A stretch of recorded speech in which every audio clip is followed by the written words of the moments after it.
Hey everybody, Nick Espinoza, your chief security fanatic here, and today we got to talk about the United Nations Cybercrime Treaty because it's got some serious flaws, and these are things that need to be hammered out before it's actually signed in January of next year, which is when it's expected to go into law for the United Nations. Now, this is coming up from Tanya Reiling of Cyberscoop, and I think this is an important one. I've been tracking this one for a while, but we had some news today thanks to Microsoft jumping into the fray because they joined human rights and civil liberties groups raising serious concerns today about the International Cybercrime Treaty that the United Nations is negotiating this week, actually, to create a legal framework for cooperation to prevent digital crime. Now, a number of advocacy groups, such as the Electronic Frontier Foundation, have criticized aspects of this cybercrime treaty, specifically the draft of it. But Microsoft appears to be the first big tech company to weigh in publicly during the latest rounds of discussions, and they're urging negotiators to address what they're calling overly broad definitions of cybercrime that could actually lead to human rights abuses. Now, among Microsoft's concerns are that the treaty's provisions for government access to personal data could provide governments a front for, quote, real-time surveillance, end quote, of anything that they deem a crime. In other words, you keep that broad, and I could simply just go online and go somewhere. If that's considered a crime, now I can be surveilled. There has to be more narrow definitions. On top of this, the treaty does not provide safeguards for companies to notify targets of surveillance. In other words, if you're going to be surveilled and a government comes and says, hey, just FYI, we want to get Nick's information, there's no recourse that like a Microsoft or another platform would have to let me know that law enforcement is looking at me unless a warrant specifically specifies that this is a secret surveillance in some way, shape, or form. On top of this, Microsoft also expressed concerns that the draft treaty doesn't protect ethical hackers in sections of the document about criminalizing cyber intrusions. That is incredibly important. As an ethical hacker myself, I do not want to get arrested simply for being hired to do a job, providing that I'm obviously, let's say breaking into the company that has required me to hack into them. Quote, we need to ensure that ethical hackers who use their skills to identify vulnerabilities, simulate cyber attacks, and test system defenses are protected, end quote. That is coming from Amy Hogan Burney, Associate General Counsel for Cybersecurity Policy and Protection at Microsoft, writing in a LinkedIn post. Quote, key criminalization provisions are too vague and do not include a reference to criminal intent, which would ensure activities like penetration testing remain lawful. And of course, if I'm doing penetration testing or any other form of hacking on behalf of a client of mine, my intent is to help them enumerate vulnerabilities and flaws within their design, infrastructure, software, hardware, whatever it is, to make sure that they are properly defending themselves. In other words, don't release it to the public, update your stuff and make sure you're secure. And here we are. Now, that LinkedIn post preceded a stakeholder session hosted Tuesday, today by Microsoft and groups including Access Now and the Cyber Peace Institute, a nonprofit that Microsoft funds. Full disclosure, my company, Security Fanatics, also funds the Cyber Peace Institute. We're big fans. Now, the treaty has been strongly backed by China and Russia, which last spring pushed for a successful resolution to curb, quote, the use of information and communications technologies for criminal purposes.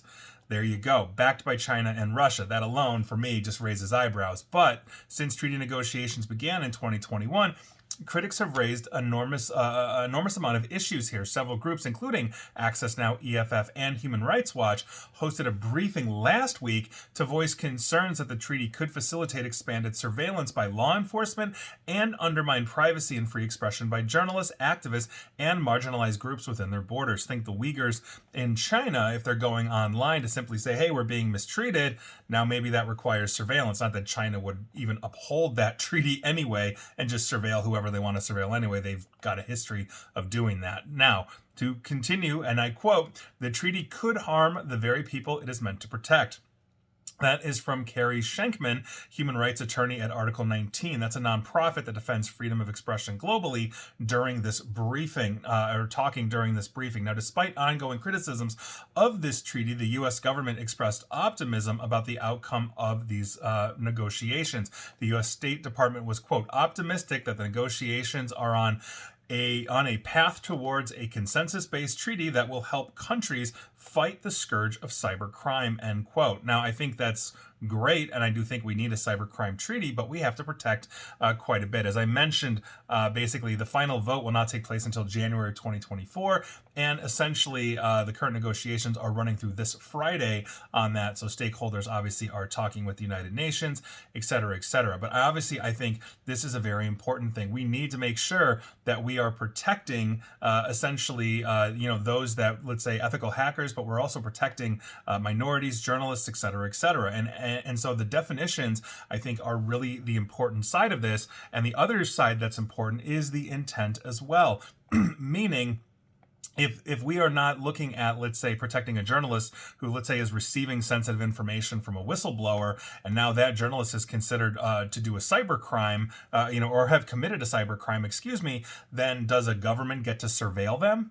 Does that break that journalistic integrity? The whole point of a good, free, and fair press is to keep the government in check. We want whistleblowers talking to journalists. We want journalists uncovering, basically the issues and the problems with a functioning government. That's how we excise problems. That's how we learn about corruption and other things as well. A free press is integral to the health of a good democracy. And so if we are not protecting those people, I think that's a huge issue. The other side of the coin, obviously, being the intent side. If I'm basically doing something like ethical hacking, my intent is good. I'm looking for vulnerabilities. I'm trying to alert the company to vulnerabilities. I'm usually hired when I do these things. So it is something that is important. I'm not breaking in to steal or ruin anybody's day or ransom things out. So intent is an incredibly important thing. And in all law, it comes down to intent as well, and so there you go. And understanding that some crimes, regardless of intent,